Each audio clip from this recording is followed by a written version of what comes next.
This is a story of pirates, powers, and the quest to be the king of them all. Gold Roger left behind an awesome treasure, with these being the final words he said. My fortune is yours for the taking, but you'll have to find it first. I left everything I own in one piece.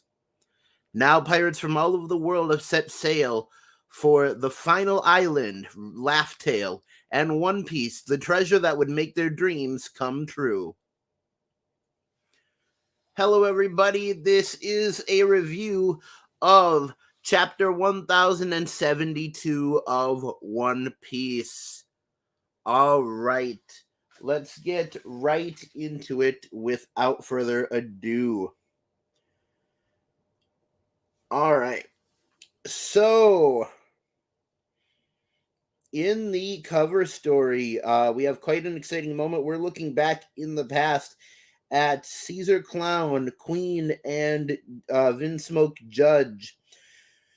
They are doing the title says it all, mass producing deadly weapons. So as you can see, Caesar Clown here holding a devil fruit, while Queen is holding two beakers of fluid, and Judge is holding some sort of, that actually looks like a prototype of his spear that he has. So this is all of them kind of inventing the things that they are famous for. In the notes, Ichiro Oda says, I went to a Mrs. Green Apple live show. All three members really smashed it. Thanks so much for helping with film Red, guys. I should check out Mrs. Green Apple, and because that sounds awesome, and it's really cool that you like that, Oda. All right, so we begin with a shot of Egghead Island with a note from Dr. Vegapunk a long time ago being read. Even if the world does not accept how she came to be, the girl is unmistakably human. It was a success. I bear witness to the achievement, and I maintain that is a huge step towards world peace. Dr. Vegapunk, Chief of MADS, the Laboratory of Peace. So at first, when I first read this, I thought that in the note he was talking about Jewelry Bonnie, and we were going to find out that Jewelry Bonnie was not born, but was actually created at MADS. But we'll get more into that later. So pretty much it starts out with Bonnie turning into a child and pretending to be hurt.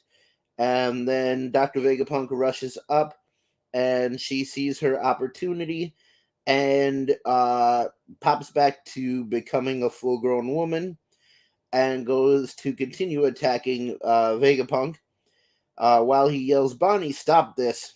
And Bonnie hits him in the back, and using her ability Timely Thrust, she gives us what may be one of the most fun character variations in One Piece, which is Baby Vegapunk.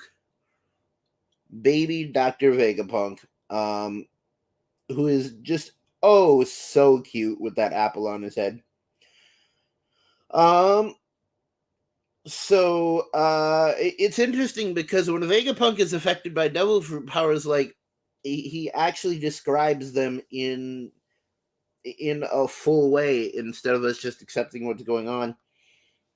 He says, I suppose these shiny doodads are a manifestation of the years I just lost. This is kind of foreshadowing for what comes later on. So pretty much Bonnie easily picks him up now and is like, tell me, why did you kill my father? And Vegapunk says, I can't tell you. He's like, I absolutely cannot tell you. I was sworn to secrecy by Kuma himself. He told me no matter what happens, do not tell Bonnie about this. So we flash to the red port at the red line, and Kuma is now climbing up the red line. which does confirm my theory out of the 3 theories that I came up with, which is that Kuma's programming is the same programming as the ancient robot. He is trying to climb up the red line and get to Marijois. Um, Unfortunately, what is probably going to happen is that um, he's not going to make it. In fact, one of the townspeople says there's no way he'll make it all the way to the top. And I think history is about to repeat itself. And when Kuma gets to the top, he is likely either going to be met with a large amount of gunfire, or just like the ancient robot, he's going to run out of power at the top of the red line. But either way, yeah, this kind of looks like Kuma's last act of his life. Um, and honestly, I wouldn't be surprised if this is like his prime objective. Um, like maybe the world nobles, even though they were trying to fix him on the revolutionary island Kamabaka, um, that maybe at one point his, or when they rebooted him and brought him like back to normalcy, he went back to his original prime directive, which was the same as the ancient robot. So he's climbing up the red line. Bonnie is still like absolutely hounding Vegapunk for answers.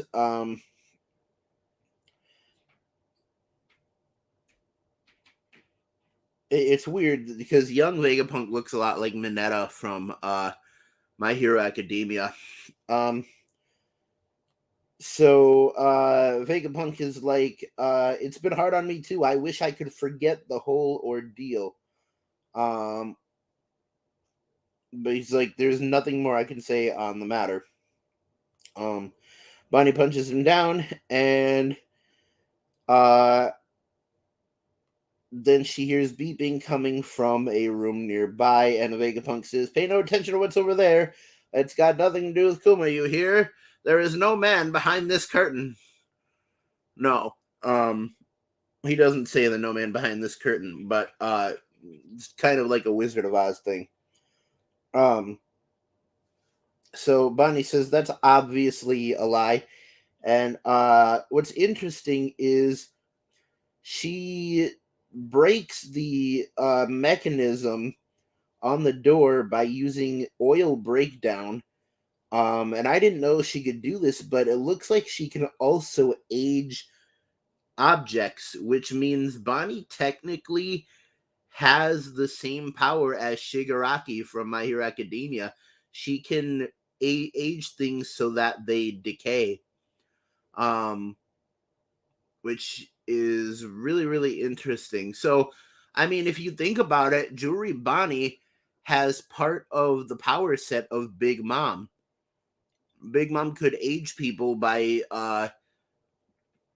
um what is it? Removing their souls.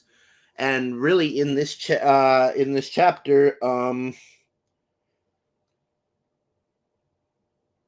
this chapter they do discuss what is the weight of a soul. And so yeah, I mean, technically Jewelry Bonnie could decay somebody's soul, I guess.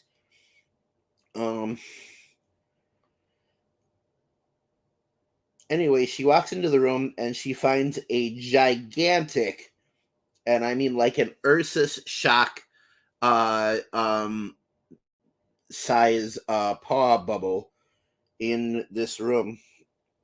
And then we flash back to Vegapunk, and Vegapunk is talking to Kuma, human Kuma, and says, and Kuma says, memories? And Vegapunk says, that's right. A scientist out in West Blue once postulated that a person loses 21 grams of mass upon death, and that could be considered the weight of their soul. If nothing else, such a link would prove that the soul does in fact exist. So in short, Vegapunk pretty much says, hey, your devil fruit makes it so that you can give intangible things weight. You can or you can give intangible things a physical form. You can make a bubble full of pain, and you can transfer that to other people. And so he says, if that logic is sound, then that would mean that you could remove somebody's soul. Or you could do things like make somebody's imagination tangible. Um,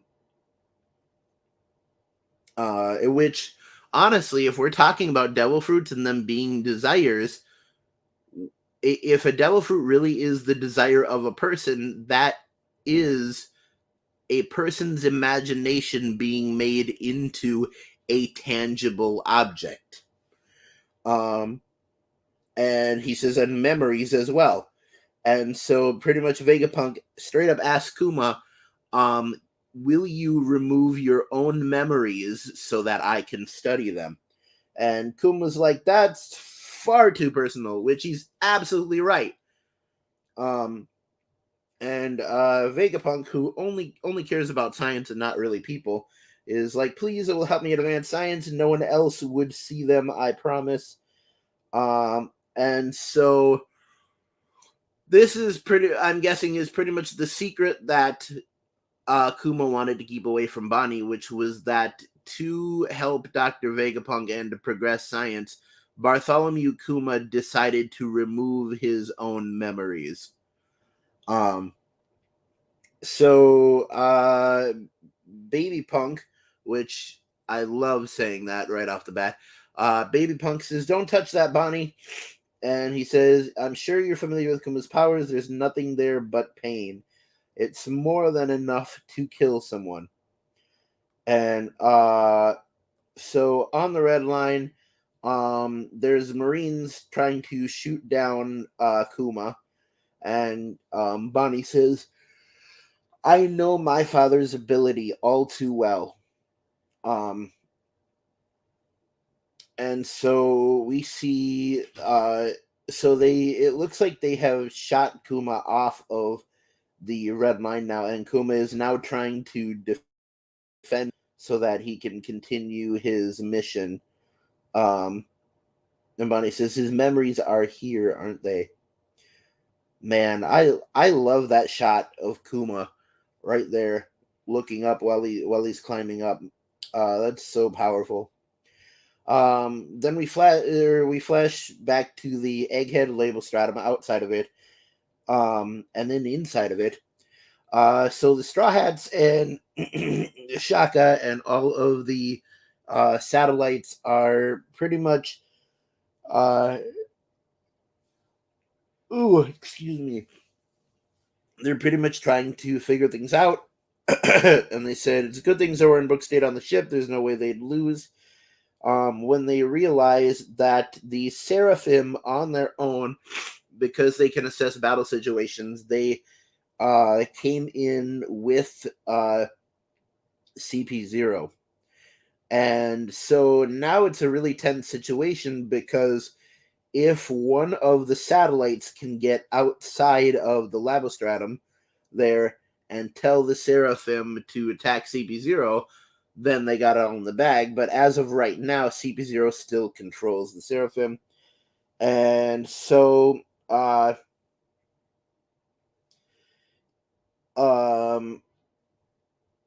love the jokes that the Straw Hats are telling here. Like, Nami tells Sanji to get out there and help them, and he says, Sanji says, Nami's orders are absolute for the Mirafim.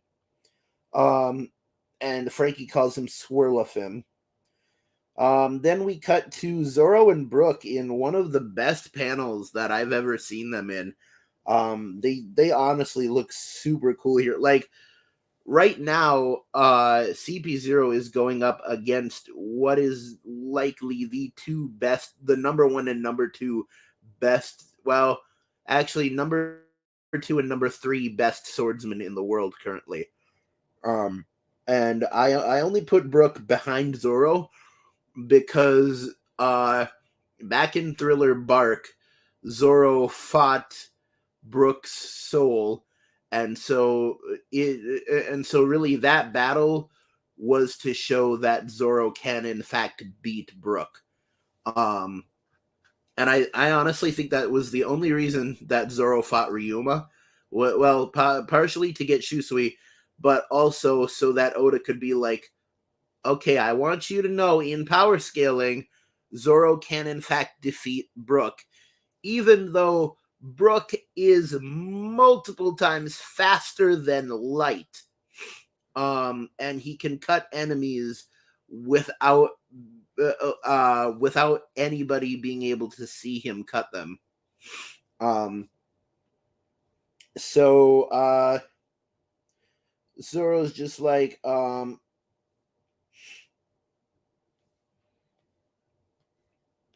Zoro's like, I don't really care. Or Brook's like, who's that supposed to be? Because Brook has never seen Kaku in his giraffe form anymore. And so it's like, he's supposed to be a giraffe, I guess, from what I remember. Not that it matters. He's going to wind up a diced up corpse either way. So pretty much Kaku has awakened as a giraffe, and he kind of uses his neck as like a dragon now. And so he's attacking Zoro, and Zoro is literally not having it. And he says, I had my fill fighting critters with zigzagging attacks back in Wano.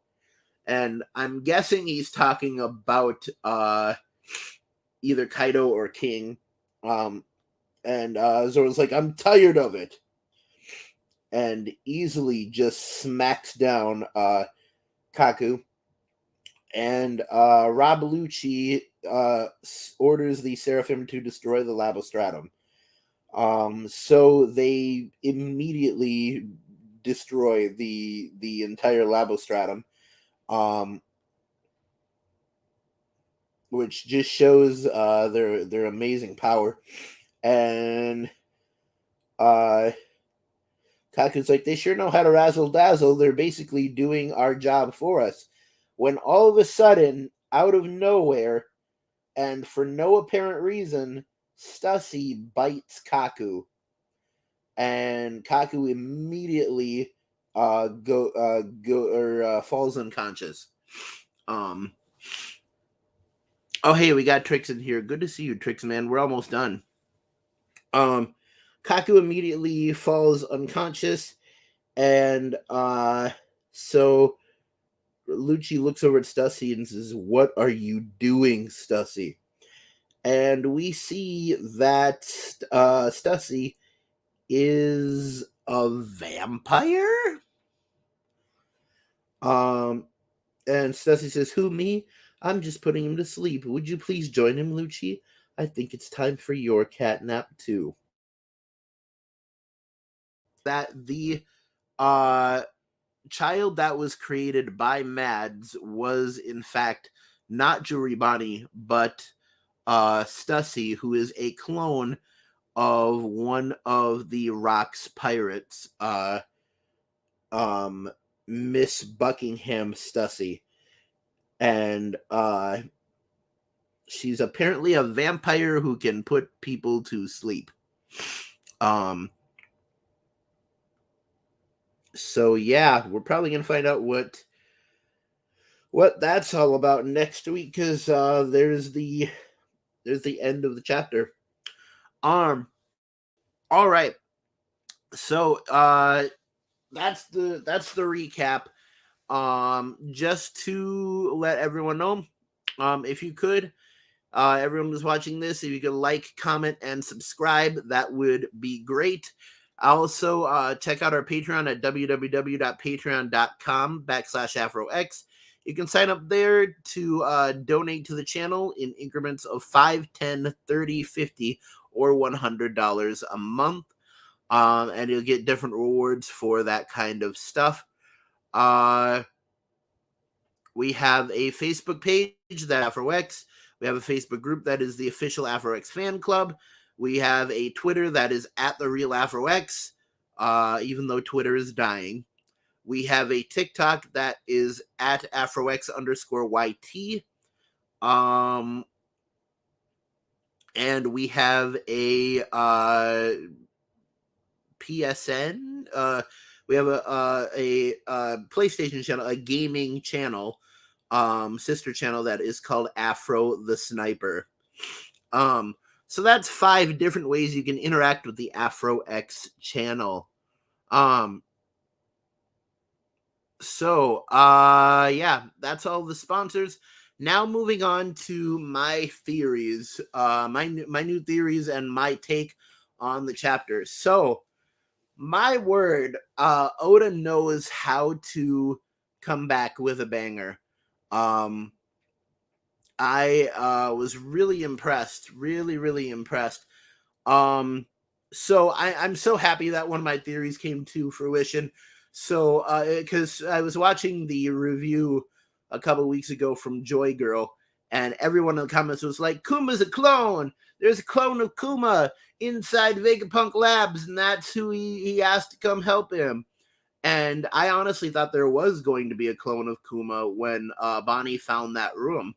But it's so nice to know that my theory was correct, which was that Kuma does in fact have the original programming of the ancient robot, and his prime directive is to climb up the red line and attack Mary Joie. Which I just think it's so cool that history is repeating itself.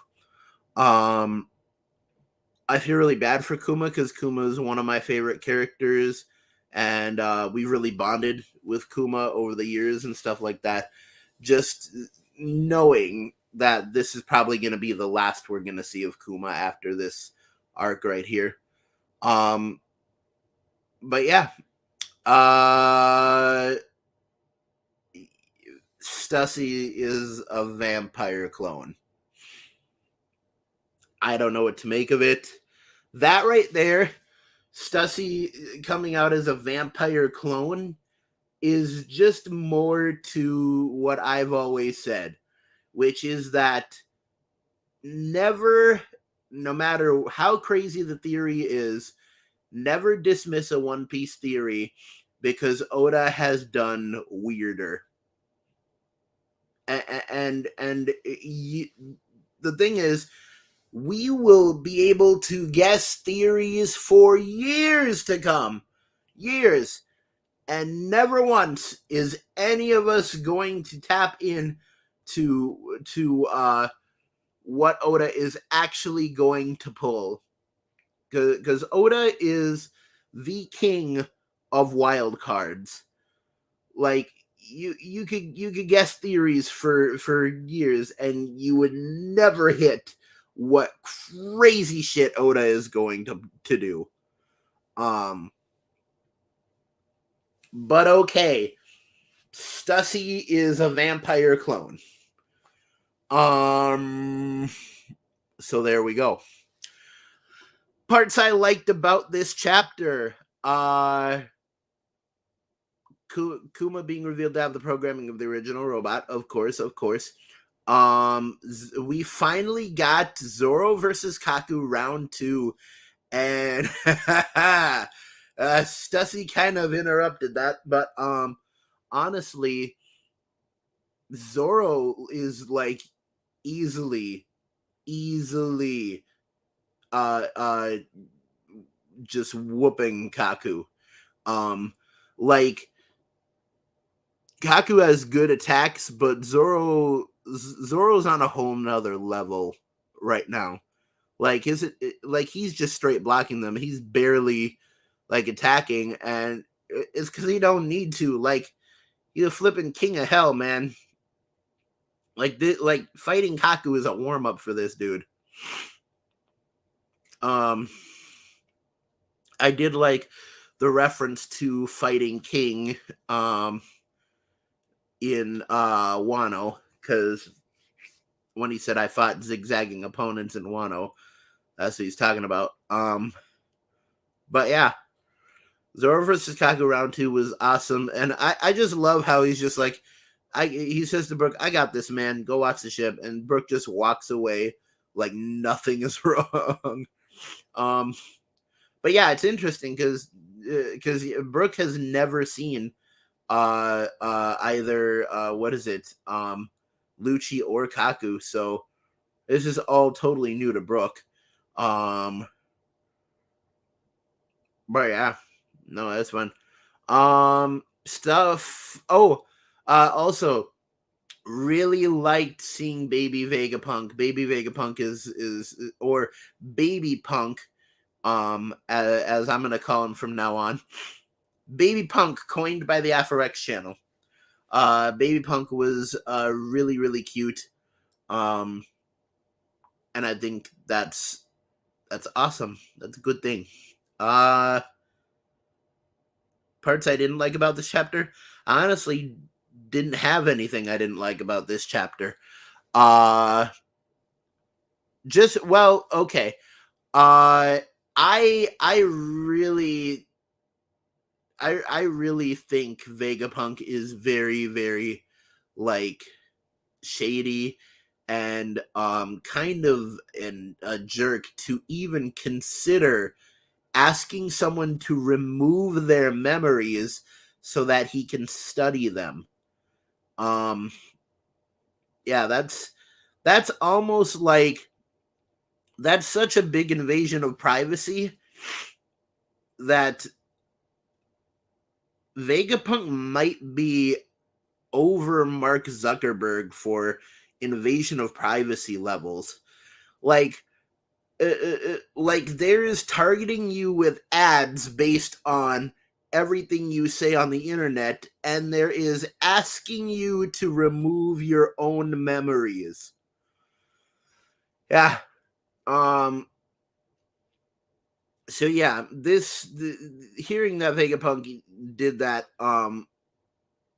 kind of makes him like it makes me like him less. Um and it was weird because